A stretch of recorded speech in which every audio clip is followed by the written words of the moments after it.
Radio Católica. Radio Católica. Unidos por Cristo y María. Unidos por Cristo y María.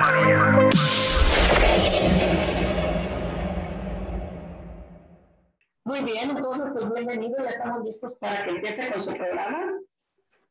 Bueno, pues buenos días, queridos hermanos. Me da mucho gusto estar con ustedes en esta mañana en el programa semanal que se nos ha convertido en Compartiendo la Fe, Tomando Café con el diácono José.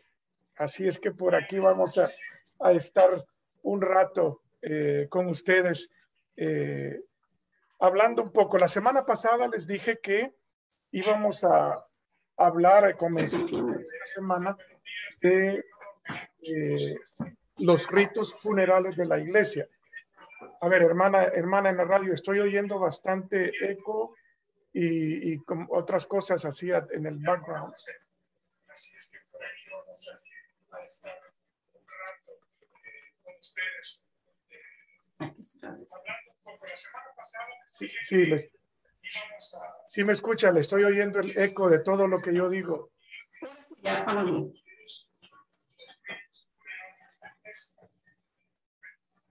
Bien, entonces, como les decía, mis hermanos, vamos a hablar sobre los ritos de la funerales de la iglesia. Fíjense, voy a estar ocupando este libro que se llama El Ritual de Exequias Cristianas. En inglés es el Order of Christian Funerals. Este es el libro que explica cómo son los funerales y cuáles son los ritos en la iglesia acerca de los funerales. A ver, hermana en la radio, le sigo escuchando el eco, como que tiene que ponerle mute a su computadora porque continúo escuchando el eco de Facebook.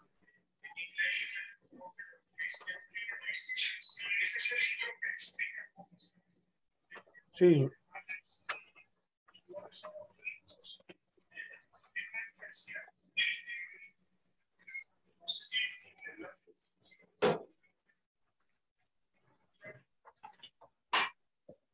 Bien, vamos a ver si ya se quitó el ruido que estábamos escuchando que viene de la radio. Bien, mis hermanos, como les decía, vamos a hablar un poco sobre los ritos de funerales de la iglesia y para lo cual estoy ocupando este libro que se llama El Ritual de Exequias Cristianas. Ese es el libro que ocupamos para los ritos de funerales dentro de la iglesia. Fíjese, dice, la iglesia en las exequias de sus hijos celebra confiada el misterio pascual para quienes por el bautismo fueron incorporados a Cristo, muerto y resucitado, pasen también con él a la vida eterna. Primero con el alma, que tendrá que purificarse para entrar en el cielo con los santos y elegidos. Después con el cuerpo, que deberá aguardar la bienaventurada esperanza del adviento de Cristo y la resurrección de los muertos. Fíjese qué hermosura. La iglesia celebra la Pascua, celebra el misterio pascual de Jesucristo por medio de los ritos de las exequias, se le llama. Muy importante, mis hermanos, que recordemos,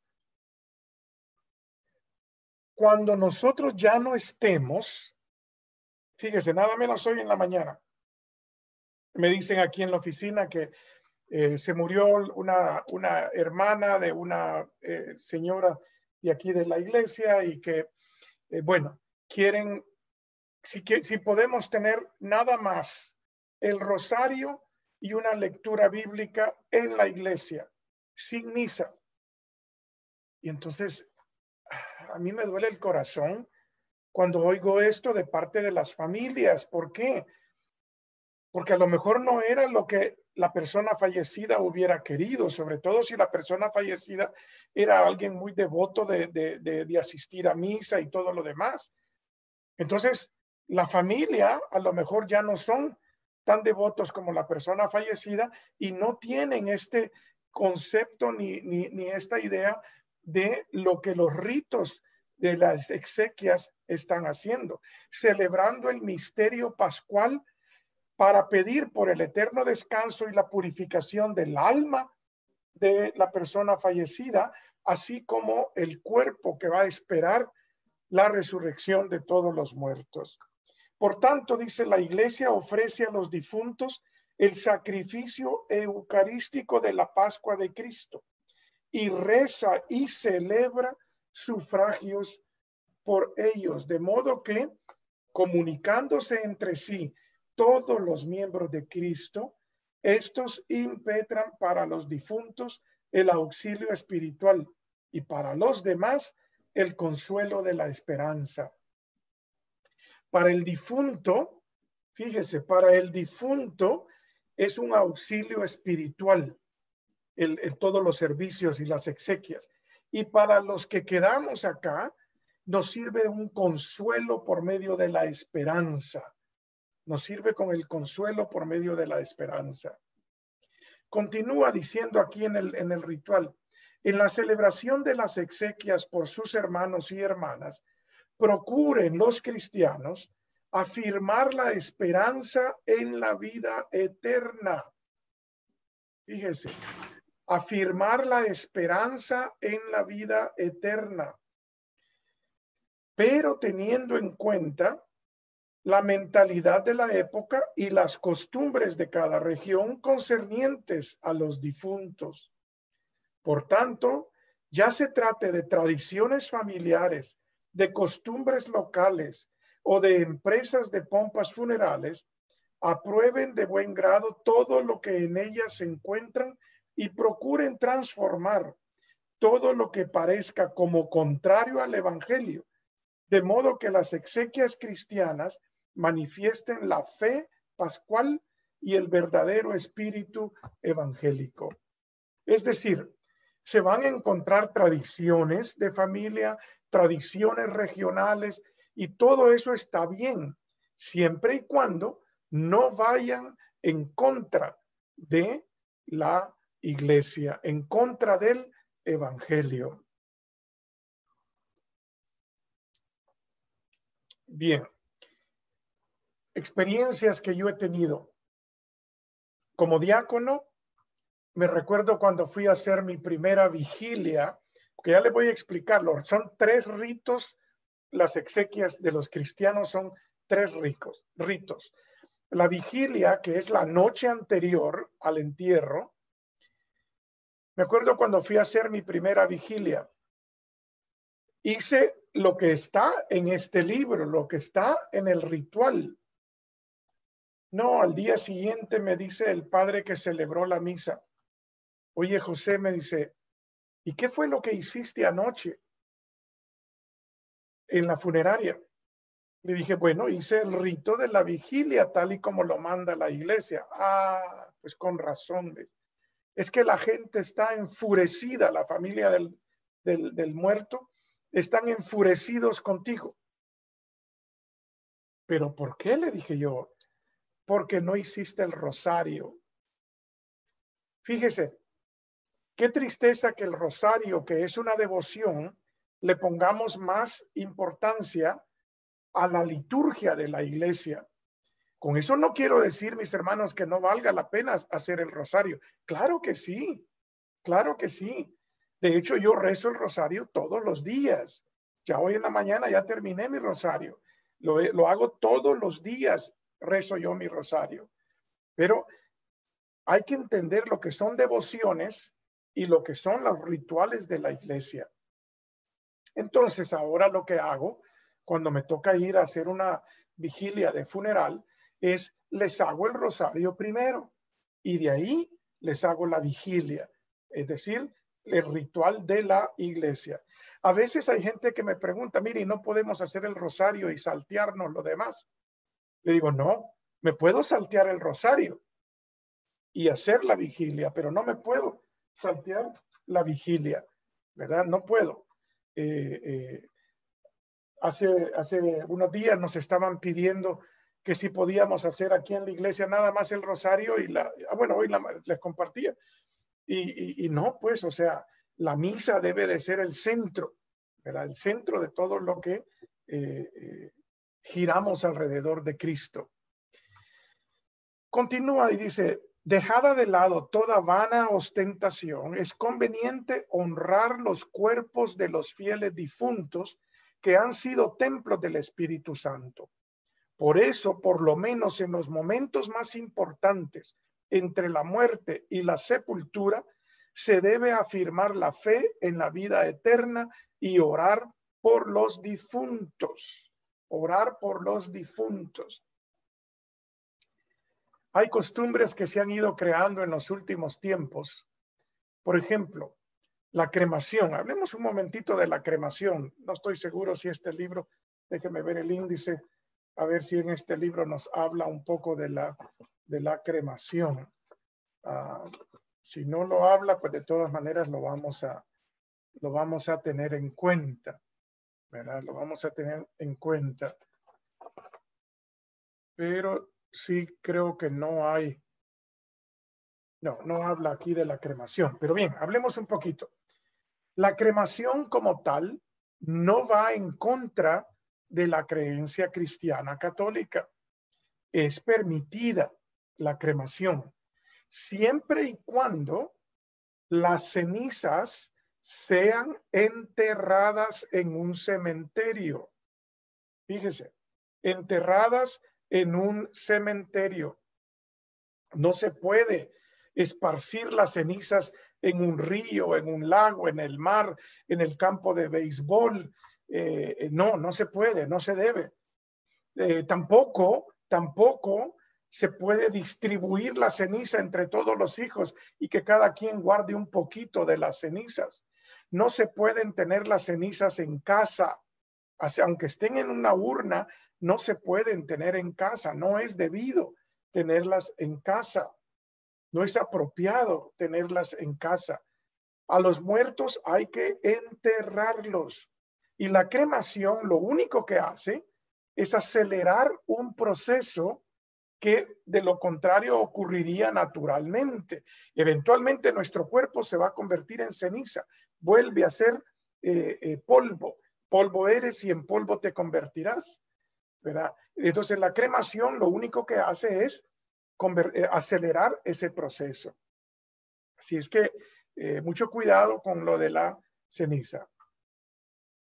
Dice, los principales momentos entre la muerte y la sepultura pueden ser, según la costumbre de los lugares, la vigilia en la casa del difunto, la colocación del cuerpo en el ataúd y su traslado al lugar de sepultura, previa reunión de los familiares y amigos, y si fuera posible de toda la comunidad, para recibir en la liturgia de la palabra el consuelo de la esperanza, para ofrecer el sacrificio eucarístico y para honrar al difunto por medio de la última despedida. Es decir, hermanos, el ritual tiene un sentido. El sentido es infundir la esperanza en la vida eterna. Creo que con algunos de ustedes he compartido cuando murió mi padre. Cuando murió mi padre, entre lo que fue la muerte y la preparación de todos los servicios, transcurren varios días. Aquí en Estados Unidos transcurren varios días. En mi querida patria, El Salvador, el mismo día que uno muere, esa misma noche lo están velando y al día siguiente es el entierro. Aquí transcurre más o menos como una semana en promedio antes de poder proceder a los servicios funerales. Entonces estábamos esperando ese tiempo después de que murió mi papá. A mí me iba a tocar presidir los servicios de mi papá. La muerte de mi papá fue la primera muerte cercana en mi familia por más de 30 años que no habíamos tenido ninguna muerte en la familia. Entonces, para mí fue un tiempo bastante difícil, sobre todo cómo me podía yo preparar para poder presidirle los servicios a mi papá cuando yo estaba pasando por el luto interior, por ese dolor interior.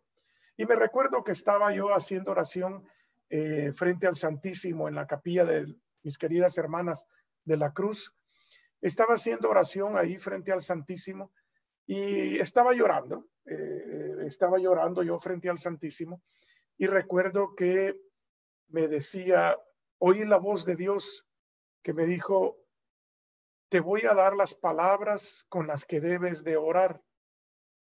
Y me regaló estas palabras que les voy a decir ahorita. Y las palabras eran, alivia, Señor, el dolor de la separación con la esperanza de la resurrección. Alivia, Señor, el dolor de la separación con la esperanza de la resurrección. Y esas palabras a mí me ayudaron muchísimo a pasar esos días y poderle presidir a mi papá los servicios de su funeral. Me permitió escribir la homilía, las oraciones y organizar todos los servicios para él. Entonces, mis hermanos, esa oración, hoy que les estoy leyendo esto, me reafirma que estos servicios precisamente son para reafirmar el consuelo por medio de la esperanza. ¿Y en la esperanza de qué? La esperanza de la vida eterna, la esperanza de la resurrección. Después de considerar las condiciones y posibilidades de las diversas regiones, el rito propio de exequias propone 3 formas de celebración. La primera forma está en 3 estaciones: en la casa del difunto, en la iglesia y en el cementerio. Fíjense que se puede hacer la velación en la casa del difunto. No siempre hay obligación de hacerlo en una casa funeraria.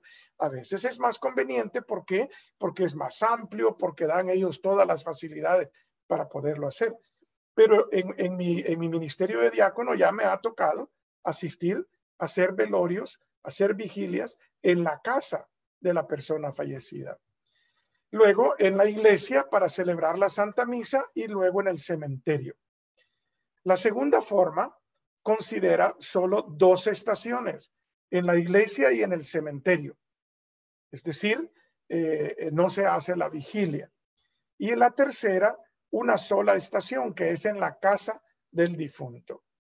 ¿Verdad? Y así va a establecer. En la primera forma, dice, es casi igual al antiguo rito en el ritual romano. Comprende, por lo menos en los ambientes rurales, 3 estaciones: en la casa del difunto o en la casa funeraria, en la iglesia y en el cementerio. ¿Verdad? Ya habíamos hablado de eso. Bien, vamos a ver. Fíjense que cuando ocurren que uno está pasando por la muerte de un ser querido, le voy a leer acá cuáles son los diferentes ritos. Fíjense, está la vigilia, ¿verdad? Está la liturgia exequial, o la misa, y el entierro. Pero también hay oraciones por los difuntos. Hay el encuentro con el cuerpo por primera vez. Cuando la familia se encuentra con el cuerpo por primera vez. Yo me recuerdo precisamente en la muerte de mi papá y de mi mamá. Después de que ellos mueren, ya no lo volvimos a ver hasta el día en la funeraria. Entonces, cuando es el primer encuentro con el cuerpo, hay un ritual que se hace con agua bendita y todo para la familia que está ahí. Me recuerdo que con mi papá tuvimos la bendición que el obispo Stephen Blair, muy atento, muy amable, él asistió pues a todos los servicios de mi papá, y incluso asistió a ese primer encuentro con el cuerpo de mi papá. Asistió el obispo, y cuando le digo yo, señor obispo, ¿puede usted presidir este pequeño ritual de encuentro? Y me dice, no, diácono, te corresponde a ti hacerlo, no solo como diácono, sino como hijo de la persona fallecida.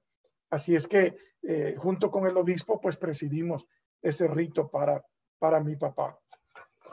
Bien, ¿alguna pregunta hasta ahorita con respecto a funerales?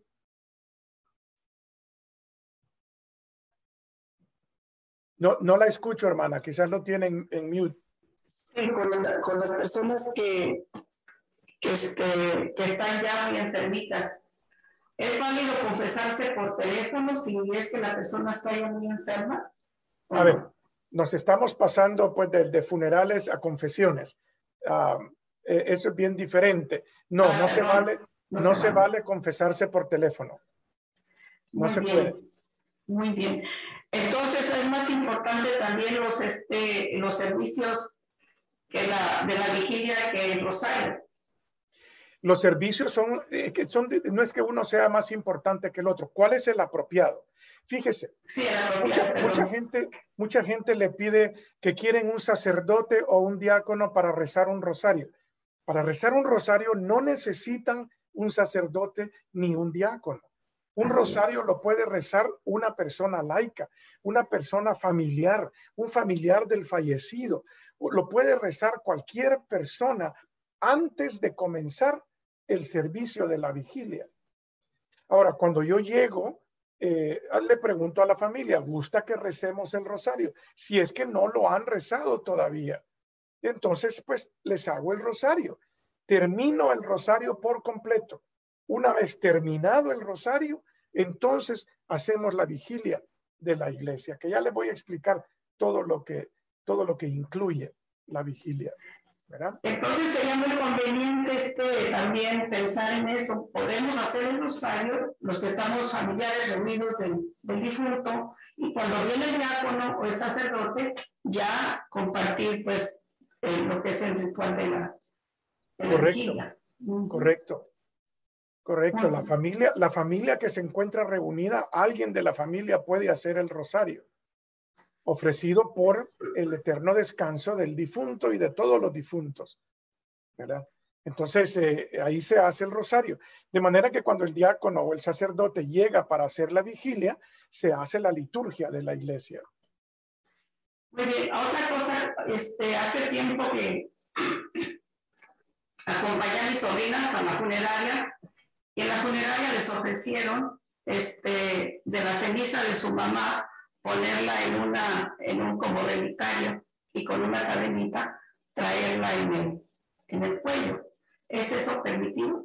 No es permitido. Y las funerarias desafortunadamente van a acomodarse y van a ofrecer cosas que no necesariamente son basadas en la fe católica, ¿verdad? ¿Por qué? Porque ellos, mire, no es por ponerlos en mal. Yo estoy muy agradecido especialmente con una casa funeraria de aquí del área. Ellos se hicieron cargo de los funerales de mi suegra y de mi cuñada el año pasado. Y estoy muy agradecido con ellos porque nos prestaron un servicio increíble. Pero aquí es donde está la situación. Cuando un ser querido muere, la familia quiere darle todo lo mejor. Entonces, es como cuando usted va a comprar un carro. Usted necesita un carro para transportarse. Esa es la necesidad básica. Pero todas las comodidades extras que el carro pueda tener no son necesarias para transportarlo de un lugar a otro. Son comodidades que nosotros nos gusta, las buscamos, pero no son necesarias. Entonces, usted se va a dar cuenta lo carísimo que son los ataúdes. Los ataúdes no bajan de $7,000 por una caja. Y cuando yo hice mi preparación de funeral y la casa funeraria con la que arreglé todo, me dice, mire, y los ataúdes tenemos esto. Y le digo yo, mire, y de casualidad no tienen una caja de cartón para que me ocupe como ataúd para mí. No, me dice, pero hay una que solo es madera, no trae nada, es la pura madera. Esa quiero yo, le digo. Pero mire, me dice, va a ser dura y cuando lo vayan moviendo va a ir. Digo, oiga, yo ya voy a estar muerto. Yo ya no voy a sentir. Ese solo va a ser mi cuerpo. ¿Para qué quiero yo que mi cuerpo vaya con todos los lujos de seda interior, colchón, rosas, esto y lo otro, si yo ya no estoy vivo? Hermanos, cuando nosotros estamos pasando por el dolor de la muerte de alguien, Ya eso ya no es momento de darle lo que yo en vida no le pude dar. Ya no es momento de darle un ataúd de $15,000 para que tenga lo mejor. No, mis hermanos. Y luego gastar no sé cuántos miles de dólares en el mariachi, en el esto, en lo otro, para poder. No, mis hermanos, si la persona fallecida ya no lo va a disfrutar. Ya no lo va a disfrutar.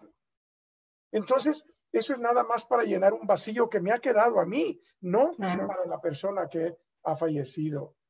Entonces, mis hermanos, mucho cuidado, no malgasten el dinero en los funerales, no lo malgasten, no anden pidiendo todo lo mejor. Fíjese, cuando van a cremar a una persona, la creman con todo y el ataúd.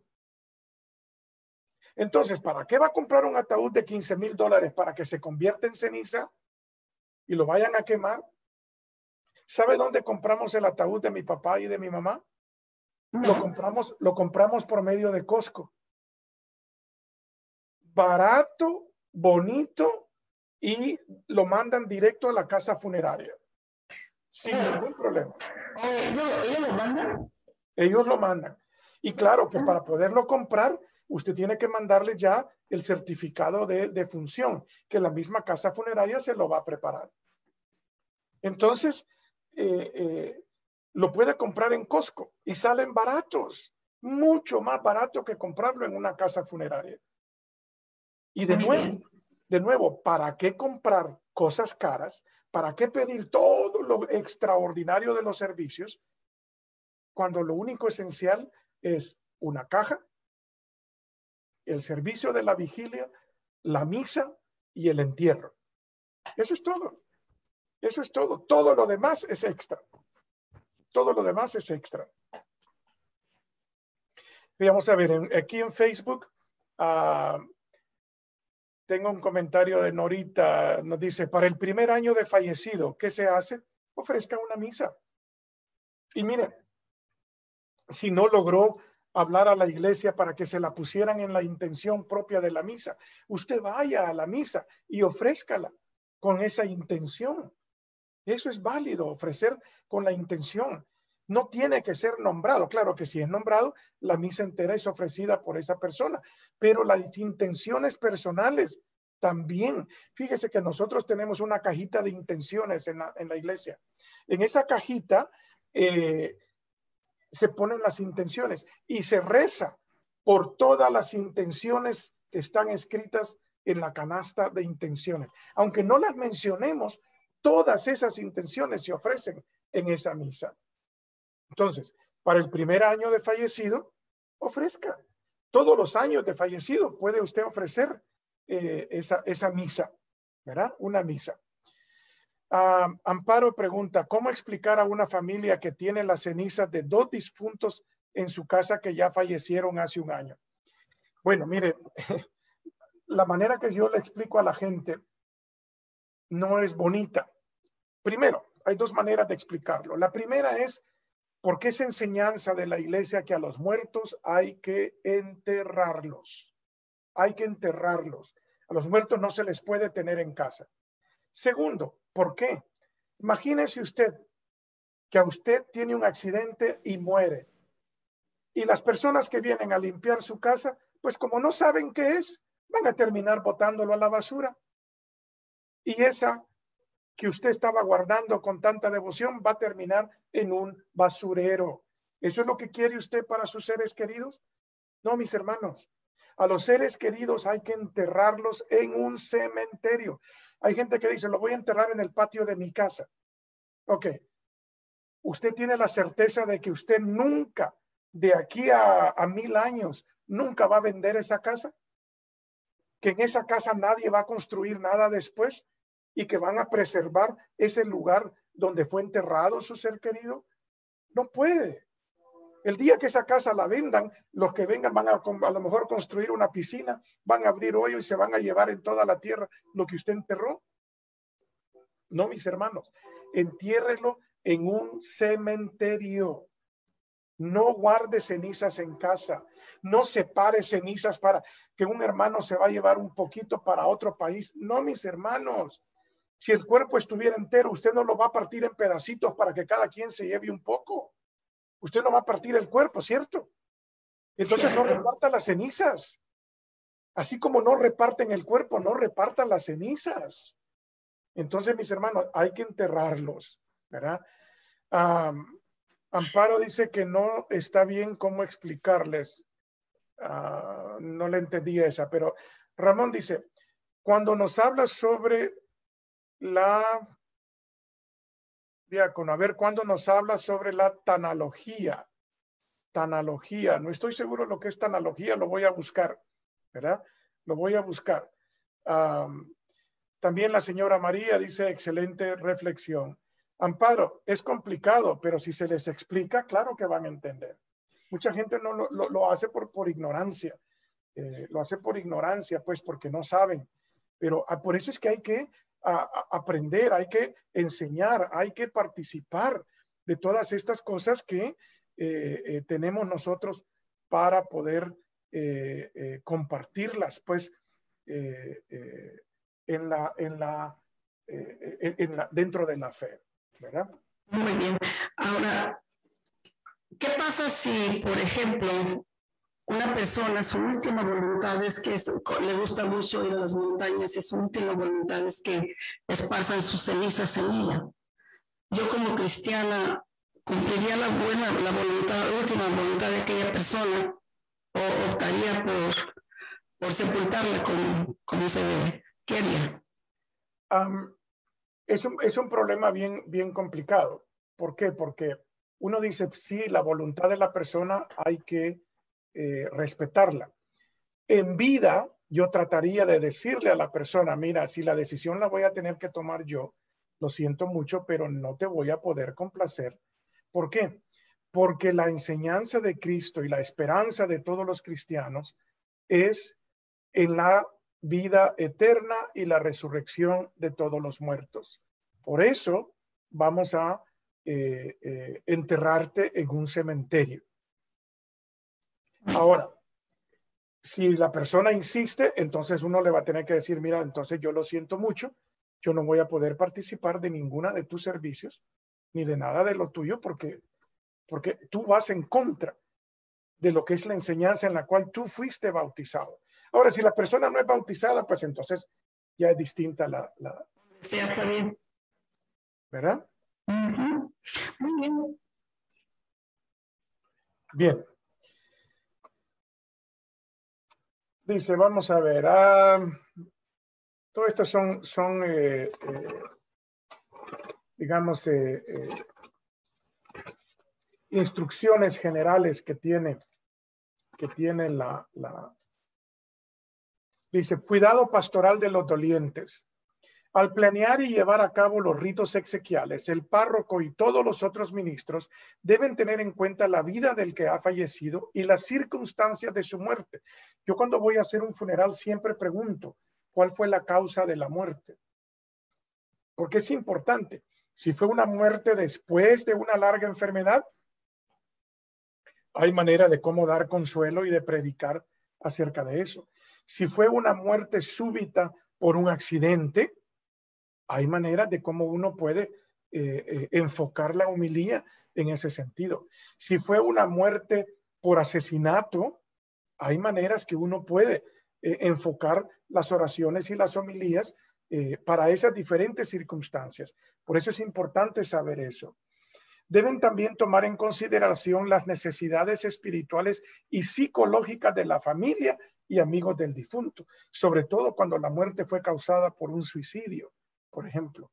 Allí es donde la familia necesita, porque no hay, en ningún caso de muerte, hay respuestas a la pregunta de por qué, a la pregunta de qué pude haber hecho yo para evitar esto, o por qué no hice esto. No hay respuesta. No hay respuesta a esas preguntas. Entonces, uno puede enfocarse en esas situaciones. La forma en que expresan su dolor, en que aceptan la realidad de la muerte y su capacidad de consolarse mutuamente. Fíjese que una realidad es de que la muerte para muchos de nosotros es un concepto lejano que a mí nunca me va a pasar. Mucha gente cree que yo nunca me voy a morir, que dicen, no, y si algún día me muero, dice, no, es que no es cuestión de si algún día me muero, es cuestión de cuando yo me muera. Mire, mi esposa y yo ya estamos en los 60, yo tengo ya 64 años. ¿Qué me podrá quedar a mí de vida? Si todo va bien, póngale que logre vivir a los 80 años. Entonces digo yo, me quedan 16 años de vida. ¿Verdad? Yo sé que solo Dios sabe, yo no sé. Puede ser mañana, puede ser mucho tiempo después. Pero ya nosotros hemos empezado a platicar de cuando nos llegue a nosotros ese tiempo. Y queremos hablar con nuestros hijos, que cuando nos llegue en ese tiempo, que ellos se vayan preparando y que se encuentren en paz, sabiendo que nosotros estamos en paz con la muerte, que la muerte no es nuestro enemigo, que la muerte es necesaria para que nosotros pasemos a la vida eterna, que es la aspiración que todos tenemos, llegar a la vida eterna. Y ojalá que en el tribunal de Cristo podamos nosotros salir a salvo y gozar de la vida eterna en compañía de Cristo y de todos los santos, de Jesús y de María. Entonces, a eso es lo que nosotros ansiamos. Por eso es que no hay que tenerle miedo a la muerte, hay que tenerle miedo si nosotros en esta vida no hemos hecho todo lo posible para merecer la vida eterna. Más bien, si nosotros en esta vida no hemos hecho todo lo posible de aceptar la misericordia de Dios, de aceptar su salvación y de hacer el bien por todos los hermanos. Fíjese que el martes pasado, cuando hicimos la Lección Divina, hablamos de que el paso concreto que íbamos a tomar esta semana es hacer una obra de caridad por algún desconocido, hacer algo bueno, concreto, por alguien que no conozca, por alguien que me cae mal o por alguien que no me ama. Esa fue la acción que dijimos que hay que tomar.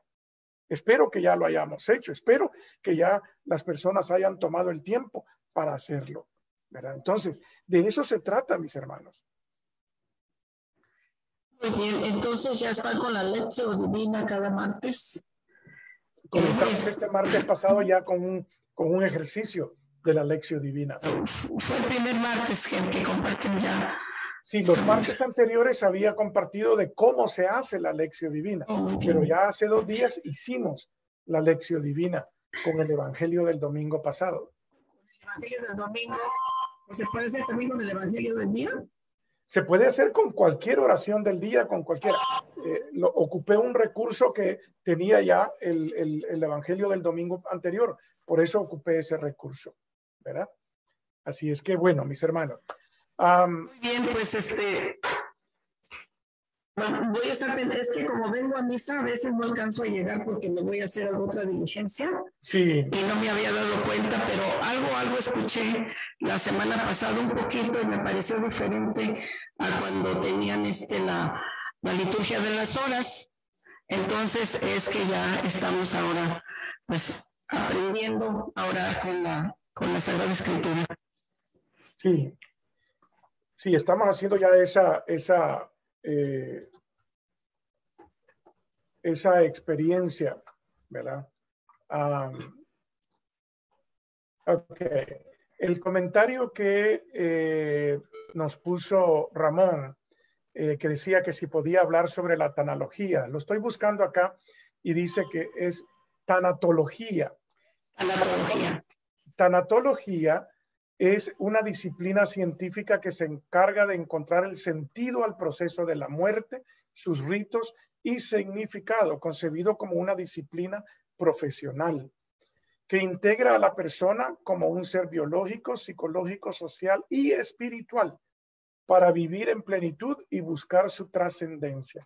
Voy a leer un poco más acerca de la tanatología, ¿verdad? Para poder pues hacer una reflexión. Cuando ya terminemos con todos estos de los rituales, vamos a ver si estudio un poco lo que es la tanatología para poder explicar.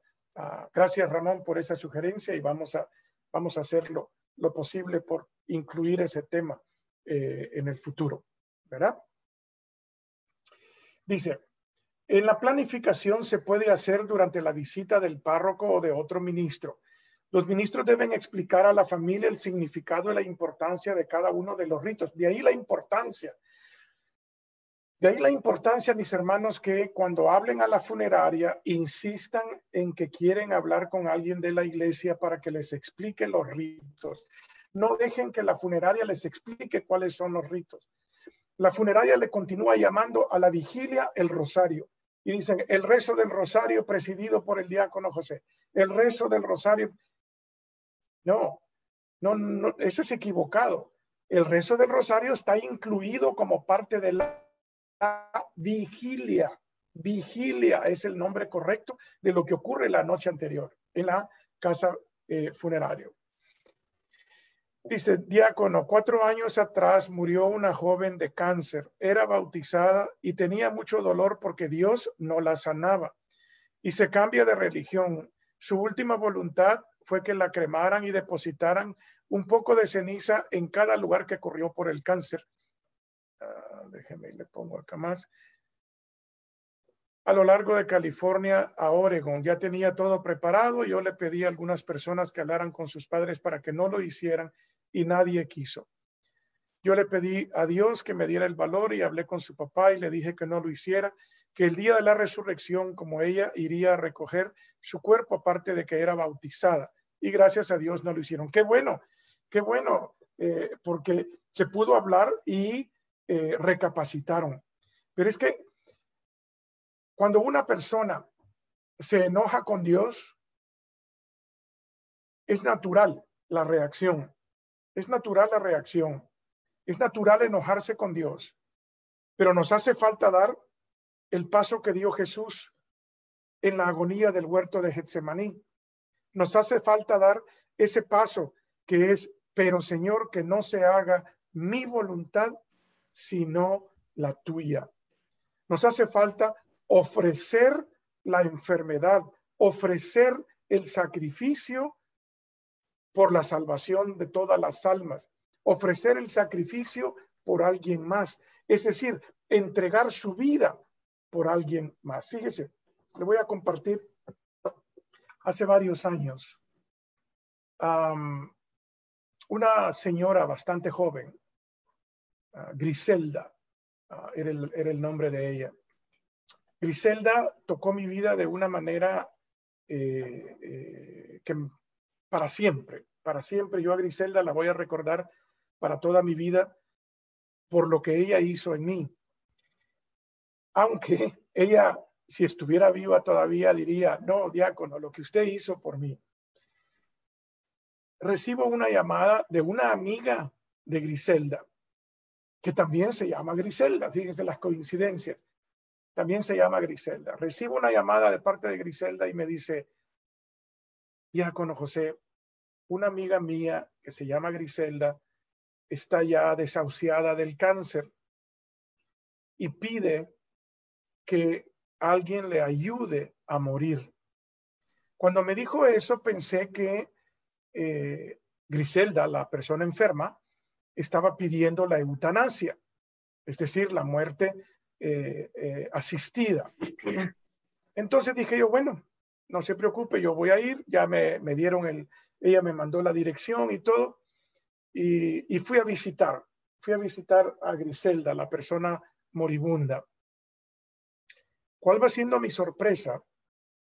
Que Griselda no era la muerte asistida lo que estaba pidiendo.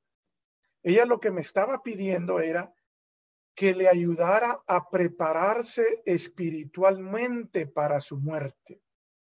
Que ella quería encontrar la muerte con alegría y no con tristeza.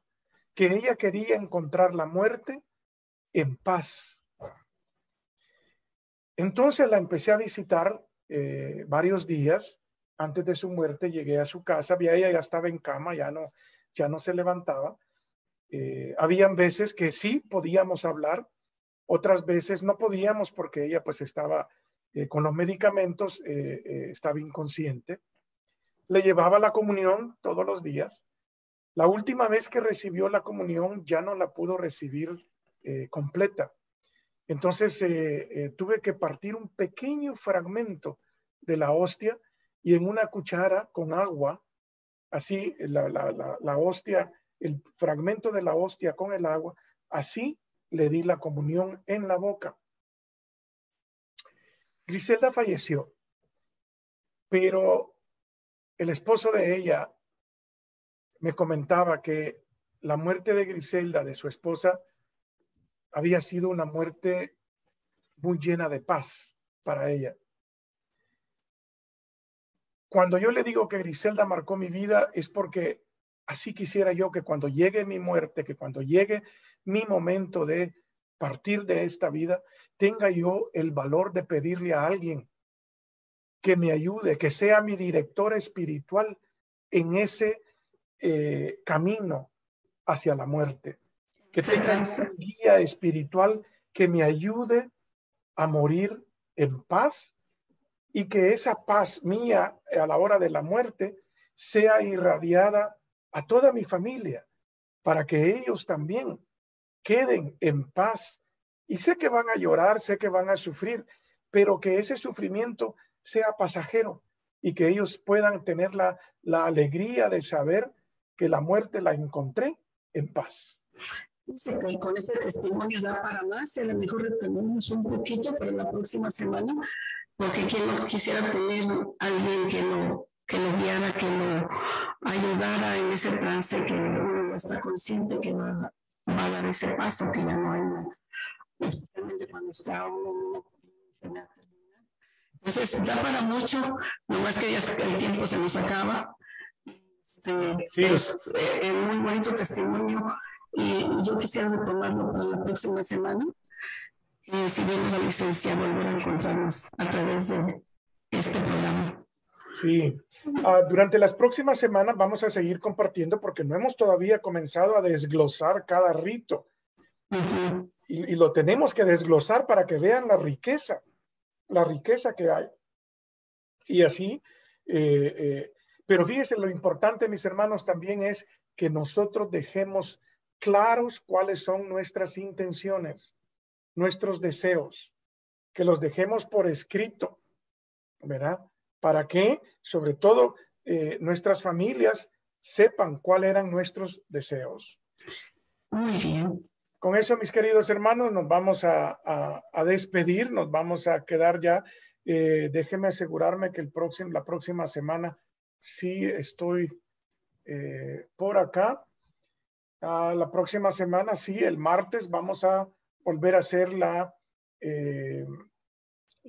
lección divina y el jueves vamos a continuar hablando de los funerales y las exequias católicas y un poco acerca de la muerte. Pues ya ve que hoy no solo fue de leerle, sino que de compartir cómo debemos de enfrentar la muerte, ¿verdad? Sí.